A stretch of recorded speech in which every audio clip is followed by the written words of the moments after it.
Hi, this is Claire and welcome to another Hero Arts video. In this video we're going to be making the red card and we're going to be focusing on how to make your die cuts kind of have a little bit of extra detail and pop a little bit more. To begin with, I'm going to be taking the Hipster at Heart stamp set and I'm going to be taking the vinyl image and making a background for that. I'm going to be heat embossing it in white because I want to do some ink blending, but before I do that I want to prep my cardstock. I prep my cardstock before I do heat embossing because usually the cardstock will have like little touches of moisture here and there, and it's not huge, but embossing powder likes to stick anywhere that it possibly can. So I prep it beforehand using some kind of anti-static powder, and that makes sure that the embossing powder only sticks where I put my sticky ink. So there are several different ways that you can prep your cardstock. There's the EK Success powder tool, and there's this powder pouch. I actually like the powder pouch better because it just is less messy, and I seem to get better results from it.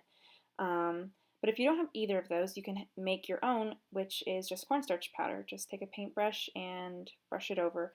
That's essentially what the other anti-static powder tools are, except they're just a little easier to handle. This will make sure that your cardstock's completely dry, so when you do that stamping, the embossing powder only sticks where it's supposed to. You'll notice when I'm holding my cardstock as I'm putting the powder down, I'm holding it by the edges of my fingertips. You don't want to get your fingertips touching any of that cardstock because sometimes there'll be just, natural oils in your skin will get on the cardstock, and that can add a little bit of moisture, and the embossing powder will try sticking there if it can. So now that we have the cardstock prepped, we're going to stamp the entire background, just stamp rows. It's not perfect, it's pretty quick and easy. This stamp set is fun because there's a lot of different images and you could use all of them. You can make an entire set, and there's so many different occasions. For this music themed card, I'm giving it to my guitar teacher. So now that we have it heat embossed in white, we're going to do our ink blending, and I'm kind of going for an ombre-ish look. So I'm starting with pale tomato at the bottom, and then I'm going to do the top with fresh peach.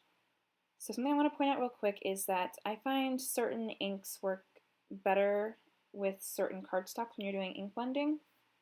I find that for Hero Arts inks, the best cardstock for me with them is actually the Hero Arts Snow layering paper.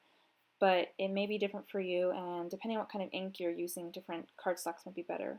For example, if you're using Distress inks, then watercolor cardstock might be a better option. It just kind of depends. You kind of just have to play around with and see what works best. But for me, I found that the snow layering paper and the Hero Arts inks, it's a smoother blending process.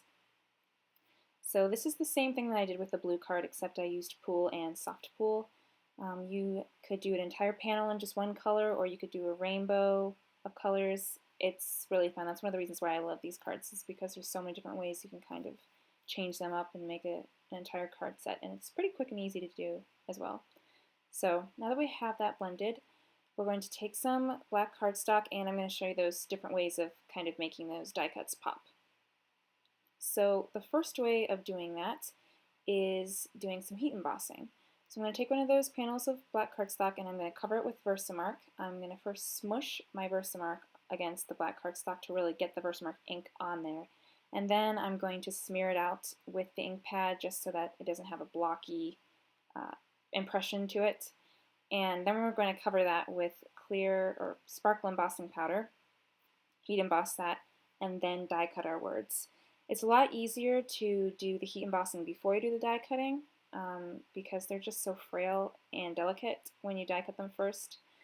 So if you do the heat embossing first, then I find that the words retain their shape a lot better and it's just a lot easier to do.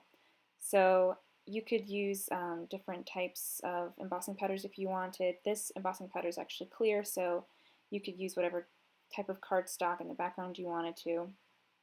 And it just adds a really nice subtle touch to the card. So that is the first way. That's the one I use in the music card. This is the second way you could do add a little extra touch, and this is using the Wink of Stella glitter pen. Just cover your black cardstock with the Wink of Stella, and then I'd give it a little bit of time to dry, or use a heat heat gun to dry it just because the ink still is a little bit wet. And that will give you a more subtle kind of shimmer and glitter to your die cuts. For my blue card in the beginning, I actually used some enamel accents, but those are just a couple ways that you can spice up your die cuts. Now I'm cutting down my panel, and usually when I have done a panel of ink blending, I like to make sure I trim all the sides because the ink tends to really pool up on the sides. So if I only trim down one side, that the core of the white cardstock will show through on that one side more than it will on the other sides. And for me, I kind of notice those little things, so I just like to trim down every side so everything's even. So I quickly cut down a panel of vellum to make a little banner to set the stage for the die cuts. And now I'm going to adhere that colored background to the card base. To do this, I wanted to add a little bit of dimension, but I didn't want to use foam adhesive because it would be a little bit too thick. So I just took a piece of chipboard, cut it down to size, and then used that to adhere my panel. I find that this gives a little bit of dimension and it's just very subtle, and it actually goes through the mail a lot easier. So sometimes I have to pay extra if I use foam, but whenever I use the chipboard, unless I'm adding huge accents other than the chipboard, usually I don't have any problems mailing that. To adhere the die cuts, I'm using some multi-matte medium. I really like using this because, at least with the vellum that I use, which is just something I got in a big package on Fabrics, it bonds really well. And since I don't usually get my die cuts placed perfectly when I first put them down, I kind of have to move them around just a little bit. If any adhesive is kind of squirts out on the side or shows, this adhesive dries matte, so it's not super obvious. Something real quick, I just put a little bit of chipboard down there and put some pressure down with my scissors just to make sure that the die cut was not curling up. Sometimes these like delicate die cuts will kind of curl if you add a little bit of something that is wet, like glossy accents or this multi-matte medium.